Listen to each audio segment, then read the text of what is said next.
माँ, नीता की जब सहेलियाँ आती हैं तुम वहाँ से हट जाया करो। सब बातचीत में खुल नहीं पाती। नीता तो तुम्हारा लिहाज करती है, इस कारण तुमसे नहीं कह पाती।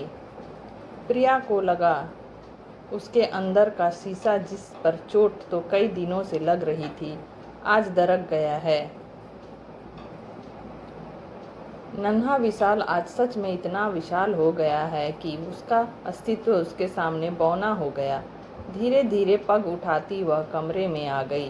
देखा सामने रमन उल्टा कुर्ता पहने कहीं जाने की तैयारी खड़े थे। और कोई दिन होता तो प्रिया खूब हंसती, पर आज वह मुस्कुरा भी न सकी। बस धीमे से कहा, कुर्ता तो सीधा कर लो। रमन ने चौंक कर कुर्ते पर हाथ फेरा, फिर मुस्कुरा कर कुर्ता उतारने लगा। कितनी बार कहा है चश्मा ले लो, प्रिया धीमे से बोली। अरे उम्र के 65 बसंत बिना चश्मे के निकल गए, जो बचे हैं वो भी निकल जाएंगे। हाँ, मेरी छड़ी कहाँ है? ठहरो, मैं भी चलती हूँ। तुम? उन्हें आश्चर्य हुआ। हाँ कहती हुई प्रिया उठ खड़ी हुई, पति को छड़ी थमाई और बाहर निकल आई। रमन को आश्चर्य हुआ, आज पत्नी को सैर कैसे याद आ गई। जब भी वह उसे चलने को कहते वह घर का कोई न कोई काम बताकर टाल जाती। गृहस्थी के जंजाल ने उन्हें इस कदर घेर रखा था कि अपने लिए तो वह कुछ सोच ही नहीं पाई।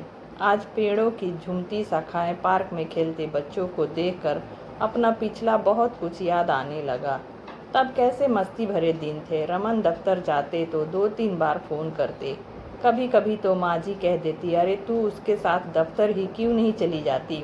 वह शर्मा जाती। रात को रमन घड़ी में अलार्म लगाने लगे तो प्रिया ने मना कर दिया। क्यों, बंटी स्कूल नहीं जाएगा? जाएगा तो क्यों, उसकी माँ है। अपने बच्चे के लिए हम सारा जीवन करते रहें, अब क्या उनके बच्चे के लिए बाकी की ज़िंदगी गंवा दे। हमें अपने लिए भी तो जीना आना चाहिए। रमन कुछ नहीं बोले, चुपचाप लेट गए। रात में बंटी बुलाने आया खाने के लिए तो प्रिया जाकर एक थाली में खाना परोस लाई। खाना खाकर दोनों पति पत्नी लेट गए, पर नींद किसी की आंखों में न थी। गुजरते पल उन्हें बार बार अतीत के उन्हीं रास्तों पर घसीट रहे थे जहां से वह निकल चुकी थी। प्रिया एक साधारण परिवार की थी, पर सपने रंगीन थे। रमन अच्छी नौकरी में था, सास ससुर अच्छे थे, प्रिया का बड़ा मान रखते। जब बेटा हुआ, सास का खुशी का ठिकाना न रहा। सारा घर उसे पलकों पर बिठाए रखता। सास की इच्छा थी एक नन्ही पायल की झुनझुन आंगन में बजे, पर बेटी के लिए दोबारा माँ बनना प्रिया व रमन को गवारा न था। बेटे के साथ गृहस्थी आराम से कटने लगी। बेटे की नौकरी दूसरे शहर में लगी तो अपने घर में ताला डालकर बेटे के साथ आ गई। रमन भी रिटायर हो चुके थे। कुछ दिनों में ही बेटे की शादी हो गई। बहू सुशील एवं सीधी थी, कम बोलती। प्रिया का बोलने का स्वभाव कम न हुआ था। रमन तो ज़्यादा बोलते न थे। बुढ़ापे में सोचा था बहू से खूब पटेगी, ज़्यादा से ज़्यादा समय बहू के साथ बिताती।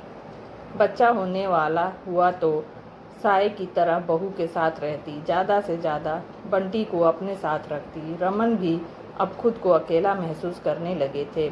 कई बार प्रिया को समझाने की कोशिश की कि बंटी को इतना अपने करीब न रखे, उसे उसकी माँ के पास ज़्यादा से ज़्यादा रहने दो, पर प्रिया न मानी। पर इधर कुछ दिनों से प्रिया को भी महसूस होने लगा था कि बहू और बेटा उससे कतराने लगे हैं। दोनों बातें करते होते पर उसे देखते ही चुप हो जाते। किसी न किसी बहाने बंटी को अपने पास बुला लेते। पर आज की घटना, प्रिया ने करवट बदली तो रमन को जागते पाया। तुम सोए नहीं अब तक? नहीं, तुम भी तो। क्या तुम भी वही सोच रहे हो जो मैं सोच रही हूँ? हाँ, पर तुम सिर्फ सोच रही हो, जबकि मैंने उसका अंजाम भी सोच लिया है। रमन बोले। तो क्या? वह उठकर बैठ गई। हाँ, हमारे शरीर की शक्ति अभी गई नहीं है प्रिया। हमें ये बाकी के दिन अपने लिए जीने हैं, सिर्फ अपने लिए, बिना किसी के हस्तक्षेप के। हमारा वह पुराना घर अभी भी खाली है। रमन का गला रुंध गया। आंसू प्रिया की आंखों में भी थे। दूसरे दिन बेटे से दोनों ने बात नहीं की। बेटा दफ्तर चला गया, फिर दोनों ने मिलकर सामान बांधा। बंटी आया, उचक कर देखा और जाकर माँ को सूचना दे आया। बहू परेशान हो गई। माँ, बाबूजी चले गए तो लोग क्या कहेंगे? अकेले बेटे से माँ बाप को रखते भी नहीं बना। बहू से बता दो, रमन ने धीमे से बोले। रुक जाओ, बेटे को आ जाने दो तो फिर ठीक है, मैं लेटता हूँ, उठा देना।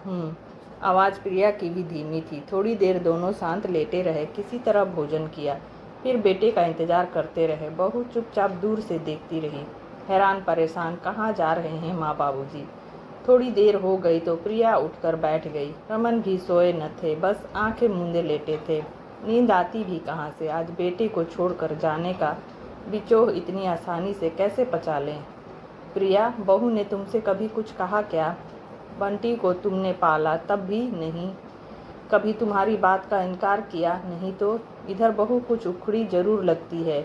उसकी सहेलियों में मुझे बैठना अच्छा लगता था, बातें करना अच्छा लगता है। प्रिया, तुम्हें याद है जब हम अपने मित्रों के साथ बैठते थे और हमारा बच्चा आकर बैठ जाता था, हम क्या करते थे? हाँ याद है, वो दिन कैसे भूल सकती हूँ। प्रेम उमंग से भरे हुए दिन। तब हम बच्चों को झिड़क देते, कहते हम बड़ों में तुम्हारा क्या काम, कहते थे ना? हाँ, बच्चों में ही अच्छे लगते हैं। याद है प्रिया? रमन उठकर बैठ गए। एक बार जब हम शिमला गए थे, सैर सपाटे से लौटे थे हम, तुम गुलाबी सूट में बहुत प्यारी लग रही थी। मेरा मन तुम्हें प्यार करने का हो रहा था, पर हमारा बेटा बाहर जाने का नाम ही नहीं ले रहा था, हमसे चिपका बैठा था। अच्छी तरह याद है, हम बच्चे को बार बार बाहर घूमने जाने को कहते, पर वह गया ही नहीं। गुस्सा आता था ना? शर्मा कर प्रिया ने कहा। फिर पूछा, लेकिन ये सब आज तुम्हें याद आ रहा है? थोड़ा संभल कर रमन बोले। इसलिए कि बहू को तुम्हारा उसकी सहेलियों के बीच बैठना अच्छा नहीं लगता, तो इसमें बुरा क्या है? तुम्हारे सामने वह सब खुलकर हंसी मजाक नहीं कर पाती है। इस उम्र में कितनी तरह की बातें होती है, हम भी तो करते थे। जब माँ बाबूजी या बच्चे बैठ जाते तो अपने खास मित्रों से खुलकर बातें नहीं कर पाते थे। यही सोचते कब ये लोग उठ कर जाएं। तुम्हारा मतलब? प्रिया को झटका लगा। हाँ, मेरा यही मतलब है। हमारी उम्र प्रिया, हमने हम उम्रों में या बच्चों में बैठने की है। युवा लोगों के बीच हम वहीं तक बैठे जहां हमारा लिहाज और बड़प्पन बना रहे। बेटे बहू की गृहस्थी से तुम्हारा इतना जुड़ना उन्हें पसंद नहीं है। उन्हें उनके तरीके से जीने दो। सभी को एक दिन इसी मुकाम पर पहुंचना है। अब कौन किस तरह इस रास्ते से गुजरता है यह उसकी बुद्धिमानी पर निर्भर करता है। रमन बोले जा रहे थे और प्रिया की नज़र बंधे सामान पर पड़ी थी। तभी बाहर गाड़ी की आवाज़ आई और बंटी का पापा आ गए का स्वर भी। प्रिया सोचने लगी, कुछ समय तो सामान खोलने में लगेंगे ही। तो दोस्तों, यह छोटी सी कहानी आपको कैसी लगी? मिलते हैं नेक्स्ट वीडियो में। बने रहिए मेरे चैनल के साथ।